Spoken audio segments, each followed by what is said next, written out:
Welcome back. Virginia State 9-ball championships. Midlothian, Virginia here at Diamond Billiards. It's the Inside Pool production. Chris Bruner versus Chris Futrell. This is a winner side match. And we're going to listen to tournament director Josh Dickerson Virginia State 9-ball championships. introduce the players. Two of the state's best players. We're down to our last 8. We have our 2 one-loss side matches in progress. Also, our first semifinal of the day is also in progress. Now, our TV match, feature match for the afternoon. First off, playing at Diamond Billiards in Richmond, Virginia, sponsored by Louis Products, Hustling Incorporated, Lucasi Hybrid from Midlothian, Virginia. Ladies and gentlemen, Mr. Chris Bruner, please. Give him a nice round of applause for him, please. Thank you. And his opponent, former 2-time winner of the 14 and under division at the Super Billiards Expo. Former winner of the Open event at the Super Billiards Expo. He is the reigning Virginia State 9-ball champion, playing out of Q Master Billiards in Virginia Beach, Virginia, Mr. Chris Futrell. Here for him. Come on, one more. Here we go. Gentlemen, you may take the first break.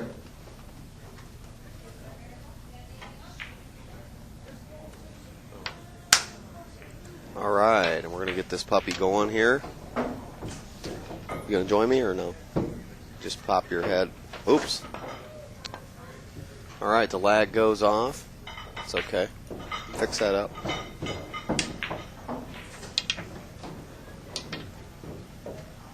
And it looks, by the way, that Mr. Bruner hit the balls around on the table, that he did not win the lag. So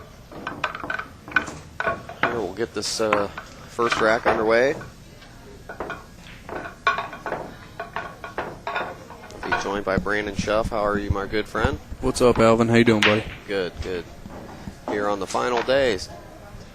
Glad you could make it in. Heard you had some business going on this weekend, so. Yeah, I just got home last night, man, but I made a priority to come up here to sweat to see who's going to win this tournament. This is a big stepping stone for whoever wins this one, and there's already a couple previous champions in the field still. Yeah, that's what it appears to be, and you actually won this tournament twice. Mm-hmm. Back-to-back, right? Yes, sir, and it looks like Chris Futrell has a chance to win it back-to-back as well. He's going to have to get through Mr. Bruner here, who's been playing really well. Let's see what happens. Yeah, Jordan said he had Chris yesterday 6-3, and Chris come back and beat him. Let's have a look and see.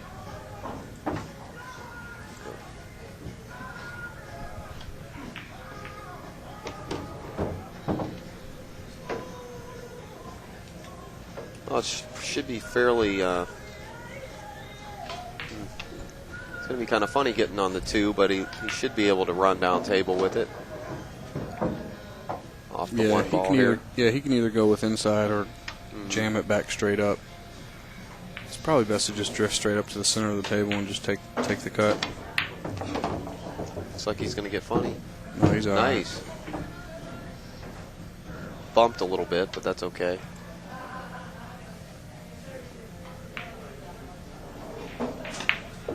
He might overroll it, play it in the corner, or just hit it soft and try to play it in the side.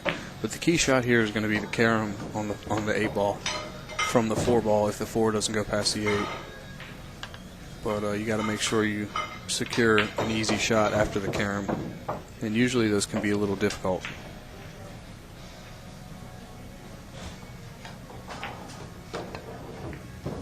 Uh-oh. Wow. Overcut it. Well, that mistake there could be a very, very costly mistake, I'll tell you. Well, thank goodness it's early.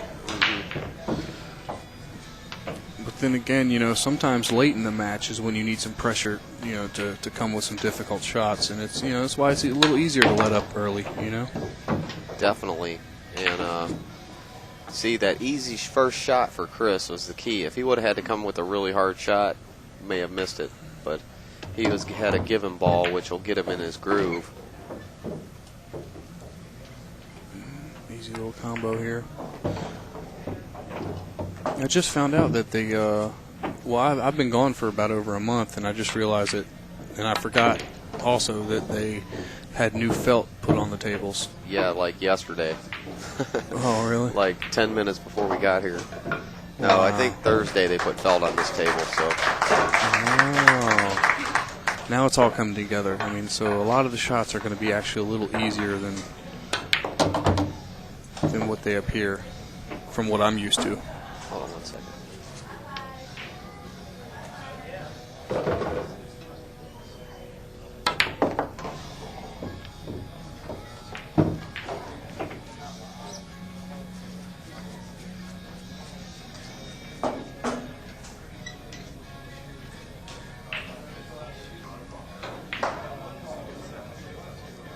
Like that.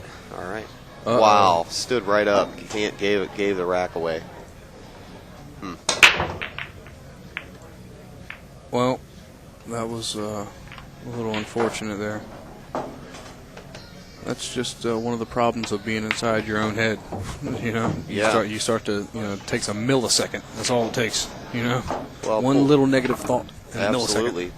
It's unbelievable, especially at the level like you're playing right now. Hey, I do it all the time, man. Pool is all about the mind. Oh yeah. It really is. It's Yeah, when it gets to the top-notch play, you can't slack at all mentally. You don't drink coffee, do you? I used to, not anymore. Do you find that you play better without coffee? I find I do. I found when I actually, I just had a recent situation that kind of made me officially stop drinking coffee. I was playing a match, I forget where I was, in one of these tournaments this past month, and I was in dead nut punch, and I was in a long match or something, and I started to feel myself, I started to feel a little different than I did in the beginning of the match, and I played real good right out the gate. So, I felt like I needed a little more energy or something like that, so I went and got some coffee, for some caffeine or whatever. And that was it. And then that was it. And the next thing you know, I jarred a couple more balls because of it. I got a little jittery. Yeah, you know what I'm saying? That's what it's all about. And I've had this new theory. I quit coffee about a month and a half, 2 months ago. And this theory about coffee and pool playing is, even I just feel way more smooth all day. Even if you drink a cup in the morning and then you don't drink any more all day, you still have it in you, and it affects your stroke,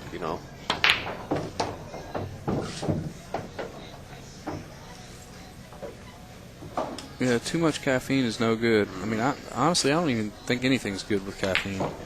Yeah, but, there's some players that can just be caffeined up or whatever and play tremendous lights out pool no matter what. Yeah, definitely. This is a very important thing that just happened right there. I mean, he had if he gets on the 3-ball, the table's fairly easy. Sure. And he just got up in like 2 strokes the 2-ball when he had a tough shot when he had to play the cue ball 2 or 3 rails. But I mean, in the gist of all of it, the most important thing is that you need to really prepare correctly for this shot. You can't just get up, drop down the line, and hit it. Exactly. You know what I mean? I mean, you can when the shots are easy and when they're more in place.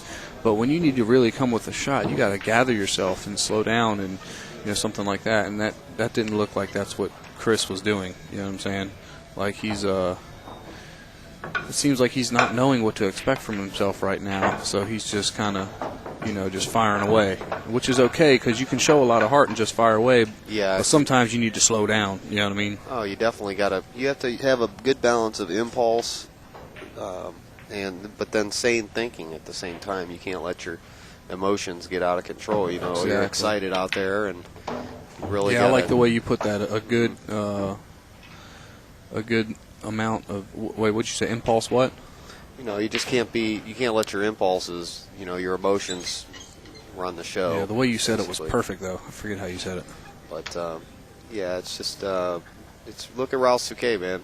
Completely emotionless out there. He never looks away from the table. He's calm he's and a cool. mental monster. He's a machine, so.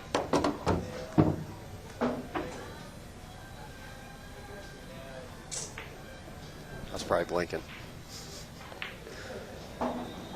Well, he's not in a pretty spot here.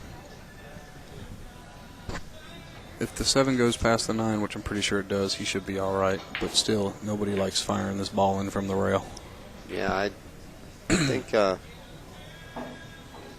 he's in trouble. It goes by the 9. Yeah, he should be okay here.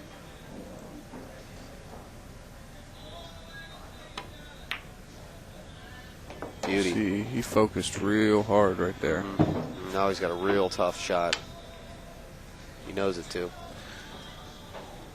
Look at that.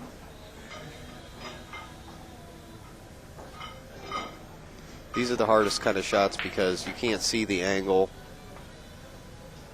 Yeah, he's really got to look at it. And these shots really have to be rolled in. You got to know exactly where the ball is going to land. I think. You being a way better player, what are your thoughts on this back cut? You know, I like just juicing it in there with a lot of right hand spin. Just throw it in there. You know what I'm saying? And just hold the rock. looks like that's what he's going to do. You know, the rock can go down to the end rail and pretty much being straight in with the 8.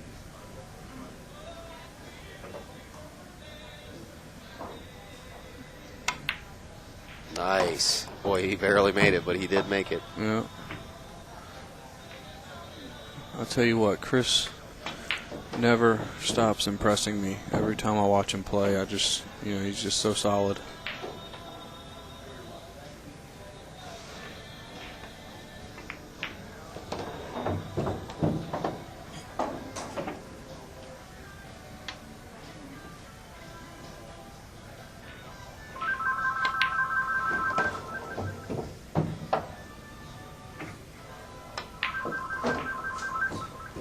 Hello. It's 2-0. Chris refrigerator Futrell over running? Chris Bruner. Is your refrigerator running? You better go and catch it. Chris Futrell, and one of our sponsors this event is Simona's Cloth, and we want to thank them very much for the sponsorship. Look at that beautiful Simona's Cloth, 860 on the 4.5 by 9 diamond. What'd you think about the 5 by 10 diamonds? I love them. I want one. I play better on them. It's the future, isn't it? Yeah. The 10-foots is where it's at. People they don't know yet. They don't know If yet. they didn't experience it. Well, that's where it is for professional pool. Yeah, You know, exactly. I mean, amateur pool, it's just not. Right. It's not feasible to have Amateurs- 5 by 10 in one of these rooms. If I had my choice, I'd let amateurs have the 9-foots and the 7-foots and stick all the pros on 10-foots. And another thing is we would have less pros, and then more of them could stand out, you know? Yeah, for sure.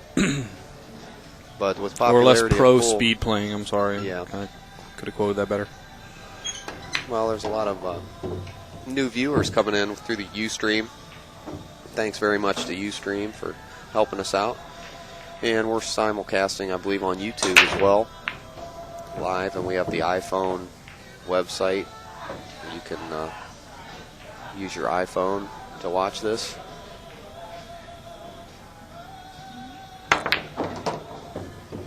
He's going to hook himself here. Yeah, that was a good shot, but unfortunate to be hooked there. I mean, he was jacked up just a hair to jump over the 7, just a little bit. I'll tell you what, this kid here, Chris Bruner, he's got one of the freakiest strokes I've ever seen in pool. Oh, yeah. I mean, not quite like Larry Neville, but close to. Yeah, he's got a real fluid whippy. But he's one of the best jumpers, supposedly, out there. I've seen him jump, and he's a tremendous jumper. Yeah, he jumps good. Looks like he may be going for his jump cue at this time. Yeah, this will be an awesome shot if he hits this. It's a tough jump because the 6 is so far out there. I mean, It's ugly. honestly, I believe it's the wrong shot. Yeah. What do you think's the right shot? You got to kick it. You got to kick it in the side. If you overcut it, you can potentially maybe become safe. You know, there's so many balls on the table. You just got to determine which side you kick on. Yeah, because the 6 is just And too you far out can't miss there. the kick at all. I mean, like it's very low percentage for you to miss the kick. It's a so, big ball. Yeah. See how good this young man can Nice jump. Look shot. at that. He really jumped that 6 ball nicely. Yeah. Look, he's going to land well. Nice roll. Well, fortune favors the bold, I believe, is the term.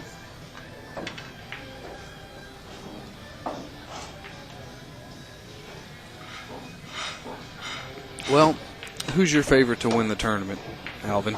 Wow, I couldn't even say right now. Who do you Everybody's like? just playing so good. Well, if you had to pick someone, who do you like? I like the dentist. That's who I like too. He's gotten second 2 years in a row, and he's playing pretty jam up right now. But Chris, of course, here, know he trained hard for this event all year. I can tell he did. So. Chris Futrell, excuse me. And Bruner, of course. But Bruner's been playing a lot of you guys, the top pros. No, he hasn't, actually. Yeah, No? he stays home a lot. Doesn't play much pool. This is all according to him. I see. I see him at some of the Great Southern Billiard Tour events where there's some heavy-duty players. Yeah, he likes to chase the handicap stuff and play amateur pool. Uh-huh.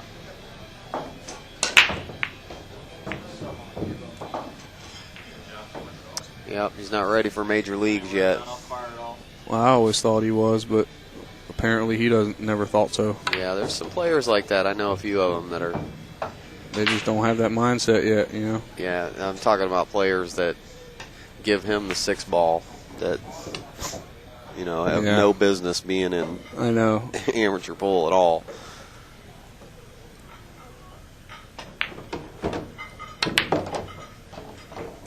Nice shot.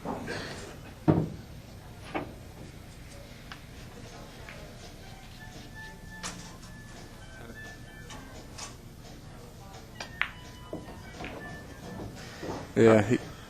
Another thing is Chris Futrell. I played him in the finals of an Action Pool Tour event at Q Masters in Virginia Beach a few months ago. Okay. Maybe it was a month ago. I don't even know. But we had 3 hill sets in a row. The hot seat, and Wow. he beats me for the hot seat. Ooh, look at this. He beats me for the hot seat, and then I have to double dip him in the finals, and I win the first set hill, and I win the second set hill. Or maybe it was the other way around. I won the hot seat, and then he beat me hill, and then I won hill, something like that. But he told me that he hasn't been playing, he hasn't been practicing at all. You know what I'm saying? And I was like, man, I find that hard to believe. Yeah, well, that's the Because he typical- plays so good, Yeah,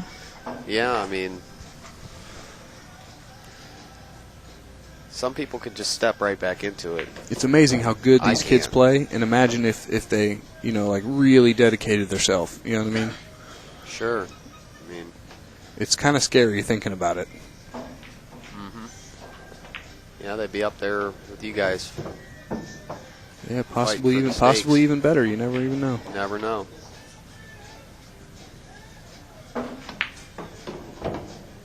See, I don't like changing something while I'm already in stance. Yeah, I don't have like to that go either. back. You Yeah. know what I mean? I have Reset. To, exactly. Yeah, a good player can play through that. Yeah.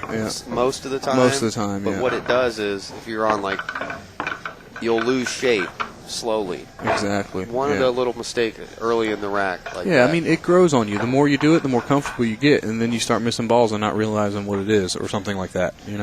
Yeah, you don't realize, right, that 3 or 4 shots ago you didn't reset, which allowed you to get a little bit out of shape. Then you got a little bit more out of shape. Then you got a little bit more out of shape. Yep. Or it's like, how did I miss that? Because you were so used to, getting by with it sometimes before. The future, Chris Futrell. Rack number 4. Nice. Yeah, the way Chris is playing, who knows? He could win it again. Man, I can't believe he's breaking from the box, playing 9-ball. That's just crazy. You have to. That's not what you're supposed to do. Nobody breaks from the box. Occasionally some people do. You have to in this tournament. Oh, that's the rule? Yeah, you have to break from the box. You can't break Oh, from the no rails. way, really? Yeah, everybody make the wing ball all day long. Holy crapola. They'd be riding the wing ball all the way through the tournament. Wow. Look at Tunica last week. Look at Johnny just run everybody over because he knows how to make that wing ball and get shape on the one. Yeah. He's a freight train with that wing ball. They let you break from the rail. It's going to be a breaking contest. Yeah, Johnny had It's going to be a slot machine. Archer had a good trip for the Tunica. He got second in the Both events. 10-foot 10-ball and second in the 9-ball. It was the same 2 guys in the finals. Alex And Johnny, yeah. and Alex won. Both of them. Boy, Alex is one of the masters, I'll tell you. Oh, yeah. His focus level is out of this world. To beat up on Johnny Archer like that, where Johnny's just running Earl over every time he plays him, to just beat him so easy. Look at this shot. See him stand up off that ball. He wasn't prepared. He wasn't set, focused, ready. Breathing is key too. Tempo, repetition. Yep, you got to sink the breathe. I guess I should go ahead and give a big shout out to John Schmidt for winning the World Straight Pool. Yeah, good job, John. I think it's definitely been almost 10 to 12 years since an American has won a world championship, and I think the last one that did it was Earl Strickland. I think it was in 01. He won the world 9-ball, I think. Wow. Nice shot. Wow, I didn't know that. Uh-oh. He's stuck. Oh, this is a tester here. Yeah, especially with this water pump stroke. This is going to be really funky because you're jacked up over the ball at a high angle. Water pump stroke. Mm-hmm. This is where that funky pump stroke. Oh, he can see that and move it. He touched the 7. He's done. He touched the 7. Uh-oh. I would have got up there and moved it back myself. Yeah, I don't like that. He's going to let him go, though, which is a good move. I'd let him go, too, but I'd move it. Yeah, you got to get it moved back, you know. Mm-hmm. You'd want it to be, if you made a mistake, you know. Now he can miss the ball, yeah. Oh. A lot of times that'll make them miss because they get shaken. Yeah, just let them be trapped inside their own head. Yeah, if you don't get all, you moved it, it's my turn, and you let them shoot it, they'll miss it. I'll tell you what, in tournaments like these, a big deal matters how you come out the gate, because two players who are close to equally talented, you know, you give them a good lead, and then the others, it's like, you know, sometimes people don't know how to, you know, fight through it and things like that, you know. For sure. Well, I'm a big one. My top thing about watching all these matches and everything is the players that win come out of the gate firing. First ball.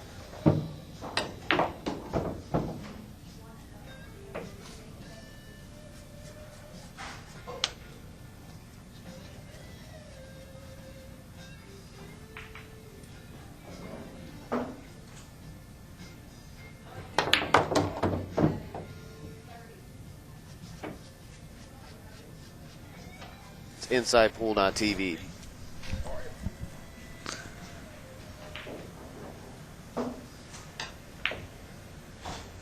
Well, this one can be a little tricky. I like just drifted it in soft with top inside and just 2 rails back up. Same side, 9-ball. Inside, bam, just like that. Nice shot, Chris.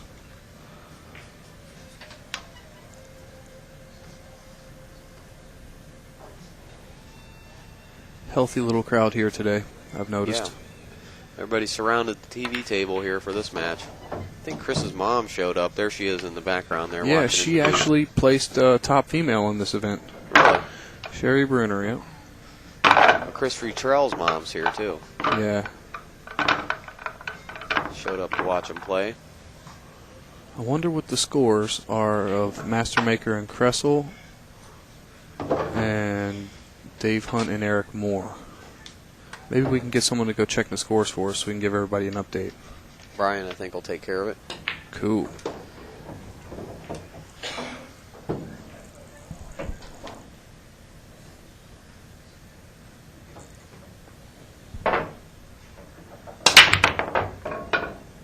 Smash break there, buddy. This break's nuts, isn't it? Oh, he's got a monster break. Dry. You can't hit them. That's the problem with those super breaks, man. These diamond tables, they don't take that break. Very rarely does the crusher break work. Yeah. Usually you got to plan on putting that one in the side. Way overrated. It is. The crusher break. There's no champion that crushes the balls. Besides Larry Neville. He's not he's a champion, but he's not like the like world. I meant like, you know, top players in the world, or the dominating players. Top 5. You know? Yeah. Right. That kind of didn't sound right. I mean, I think Larry's one of the best American players we have. Exactly, you know what I mean? You're saying. Yeah. Yeah, the smash and break. But the only reason Larry does it is because he smashes them twice as hard as everybody else, and they go that extra 10 feet per ball. That dude is nasty. Yeah. There's a reason why his nickname is The Truth. Yeah. Yeah, I mean they check those balls check around the rail so many times they're bound to hit a pocket. Yeah. Look at this nice little reverse bank. Look at this, he might make the Nice nine. shot. Nice shot. Nice shot. Well, Mr. Bruner's going to have himself a nice warm seat over there. You know, I used to, a few years ago, I used to break the balls as hard as I could playing 10 ball, thinking that was the way to break. And then all of a sudden, I figured out the speed to hit them at. There's a medium speed. There's a happy medium for it. You got to hit them and at then medium bam, speed. all of a sudden, I started getting a lot of recognition for how well I break the balls playing 10 ball, and I'm like, whoa, really? Yeah. You know what I mean? So then it made me realize that I was doing the right thing, so I stuck with it. You know, and now I'm just perfecting that happy medium. Well, the balls behind the head ball, they go towards the side pockets. The balls behind that, they go to the side rails and come back to the center. The corner balls go checking around the rails all Four the way rails, back yep. into their respective pockets where they began. Yeah. So that's kind of, if you can start getting those balls to check around the rail, you know you're starting to hit it at the right Yeah, speed. realistically, you're playing 5 balls on the break. You're playing the Right. 1 straight back in the corner, the 2 behind the 1 in the side pockets, and then the 2 corner balls all the way around the table, 4 rails. So really, you got a 50% chance of making a ball on the break every time if you hit them right. If you hit them at that medium speed. Yeah. And the funny part is that Alex was putting the 1 in the side. He broke Oh, dramatic. Oh. Yeah, he broke and ran a 4-pack on the 10-footer. Who? Alex. Wow, that's pretty sporty. Yeah. Playing 10 ball? At least, yeah. Wow. Okay, I think we got some score updates here. 6-4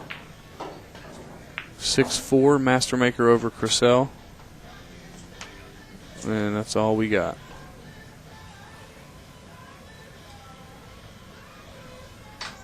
Old Mastermaker's getting them done. He's playing good, man. He's the one guy. He's a sleeper. Hold on, how do I say this? Let me make sure I say this right. Mastermaker is the only guy in this tournament that's the most dedicated. He's been practicing real hard. He's been going everywhere. He gets up and plays. Yeah. Bets his own money. You know what I mean? He just gets up there and he just shows the most, dedication to it, getting better at the game. You know what I mean? Definitely. He's for sure into it. A big Nice. part about it is that, he notices that he's getting a lot better, a lot faster, and he's seeing how the progress is being formed, so he keeps repeating the same things that's getting him progress. You know what I mean? So he knows how to chase it. That's all. That's what you do. You see what works and get into an efficient machine. Yeah. Machine-like. Yeah, Danny's actually going with me to the Turning Stone Classic here in a few weeks. We're traveling together. So, Yeah, that's cool. I've never been to that one. Yeah, it's an awesome tournament. Yeah. Except for its loser breaks and the 9 counts on the break and all that dumb stuff. They're like helping it be a lucky tournament, but it's a big tournament. I don't understand why it's a points list event, but whatever. I believe the points list events that they have, they should eliminate the most luck from them. Yeah. I mean, it makes sense to do it that way, but hey, who cares? Let's just let it be on the points list, even though the 9 counts on the break and it's loser racks. But anyway, that's another subject. Yeah, well, everybody's entitled to their opinion. That's what America's all about, man. Amen. There it is. Look at this. Slow down. He's going to have to play this in the corner now. Top inside, just roll straight back out to where the 7 is now or something, or try to get straight in. He's all right. I mean, he could go 3 rails, but then you're risking the scratch and you're risking getting a bad angle on the 8. I like just softening it with inside. Yes, definitely. Yeah, see, I don't like that. You risk the scratch in the side. Yeah. And, oh, man, Got he lucky, barely didn't he? got perfect. Yeah, that's such a dangerous shot. Yeah, you got the roll. Yeah. You'll better think about that one again twice. Yeah. Percentage-wise, that probably wasn't the right shot, maybe. But then again, playing 9 ball, all kinds of shots are the right shot, That's true. Hey, you can never tell somebody what the right shot is until you see their outcome. Right? That sounds right to me. All right. Futrell goes up 4-1 in this race tonight. And we want to thank some of our sponsors. Right Quickly. And that would be Diamond Billiards in Midlothian, Virginia, the host of this Virginia State 9-Ball Championship 2012. Simonis Cloth, Sterling Gaming Products, Inside Pool Magazine, and Brian Keller is our ref and provides the amazing trophies. DiamondBilliardsVA.com is Diamond Billiards website.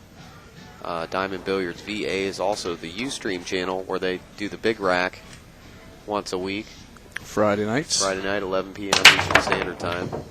And that's at Diamond Billiards VA on Ustream. Facebook them as well. Diamond Billiards Richmond. There you have it. All right, the break and set up on pretty on the one.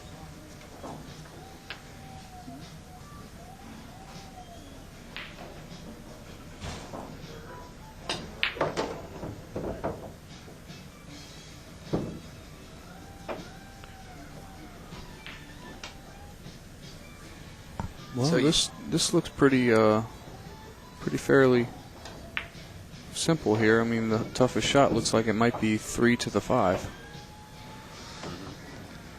Now, you just got back from the World Straight Pool, correct? Yep, yeah, just got back from the World Straight Pool. And how did you do there? I got one round into the money. I got like 17th or 24th or something like that. Okay. Yeah, I mean, I didn't really play that great, but I mean, I did all right. It's a showing. You showed up. Yeah. That's what matters. It's all about the experience. Yeah, I lost to Efren and I lost to Stephen Cohen. How did Efren play on you? Unbelievable. Really?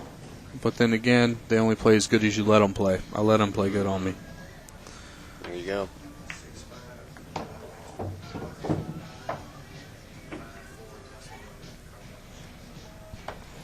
What about the dentist? Dennis beat him 9-6. Eric Moore. So 6'5" Master Maker. And RJ Carmona leads. Oh, he's down 5-4 to Daryl from Virginia Beach, a.k.a. Big Bird. Big Bird.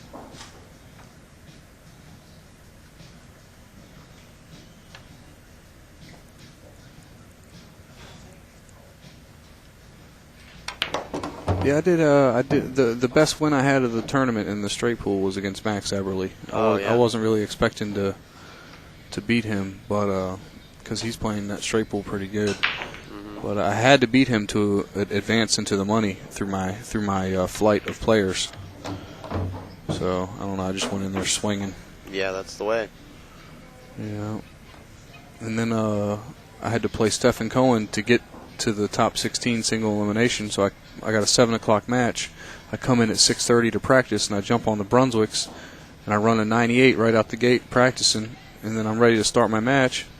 And then the tournament director comes in and said there was a delay on the matches because the Hall of Fame banquet, we don't get started till 8:30, and then they put us on the All House and TV table, and I never hit a ball on it, and I get up, dog my first couple shots, and I lose a set because of it. Wow, that's crazy. Yeah, I would have liked to have a little fair warning of what table I was going to play on. Definitely. You Gotta know? get the speed of the rails. I mean, how I they know bounce. I know I'm not a favorite to win that tournament, but I can definitely get like top 4 or top 8 easy. Yeah. How much straight pool do you play? Twice a year. You don't practice it or anything? No, every once in a while I'll get up and try to run some balls and